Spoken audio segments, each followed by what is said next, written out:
Old Iron. One day, James had to wait at Edward's station till Edward and his train came in. This made him cross. "Late again!" he shouted. Edward only laughed, and James fumed away. "Edward is impossible," he grumbled to the others. "He clanks about like a lot of old iron, and he is so slow he makes us wait." Thomas and Percy were indignant. "Old iron?" they snorted. "Slow? Why, Edward could beat you in the race any day." "Really?" said James huffily. "I should like to see him do it." One day, James's driver did not feel well when he came to work. "I'll manage," he said. But when they reached the top of Gorton's Hill, he could hardly stand. The fireman drove the train to the next station. He spoke to the signalman, put the trucks in the siding, and uncoupled James ready for shunting. Then he helped the driver over to the station and asked them to look after him and find a relief. Suddenly the signalman shouted, and the fireman turned round and saw James puffing away. He ran hard, but he couldn't catch James, and soon came back to the signal box. The signalman was busy. "All traffic halted," he announced at last. "Up and down main lines are clear for 30 miles, and the inspector's coming." The fireman mopped his face. "What happened?" he asked. "Two boys were on the footplate. They tumbled off when James started. I shouted at them and they ran like rabbits." "Just let me catch them," said the fireman grimly. "I'll teach them to meddle with my engine." Both men jumped as the telephone rang.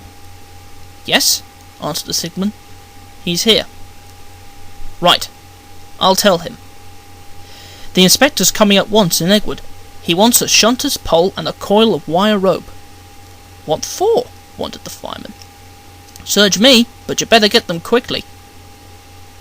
The fireman was ready and waiting when Edward arrived. The inspector saw the pole and the rope. "Good man," he said. "Jump in." We'll catch him, puffed Edward, crossing to the upline in pursuit. James was laughing as he left the yard.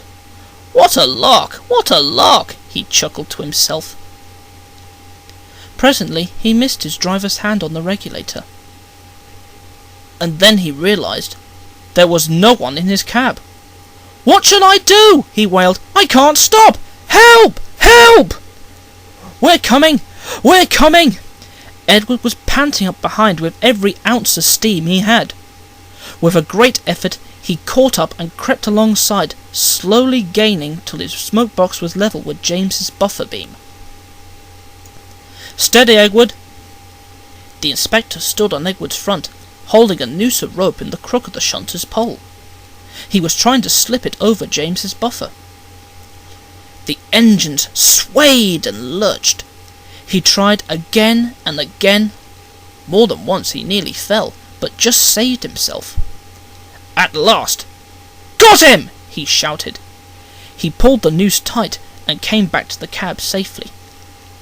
Gently braking so as not to snap the rope, Edward's driver checked the engine's speed, and James's fireman scrambled across and took control. The engines puffed back, side by side. "So the old iron caught you after all," chuckled Edward. "I'm sorry," whispered James. "Thank you for saving me." "That's all right. You were splendid, Edward."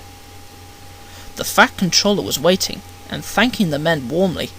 "A fine piece of work," he said. "James, you can rest and then take your train. I'm proud of you, Edward. You shall go to the works and have your worn parts mended." "Oh, thank you, sir," said Edward happily. "It'll be lovely not to clank." The two naughty boys were soon caught by the police, and their fathers walloped them soundly.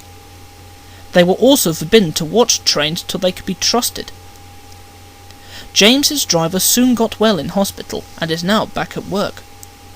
James missed him very much, but he missed Edward more, and you will be glad to know that when Edward came home the other day, James and all the other engines gave him a tremendous welcome. The Fat Controller thinks he will be deaf for weeks.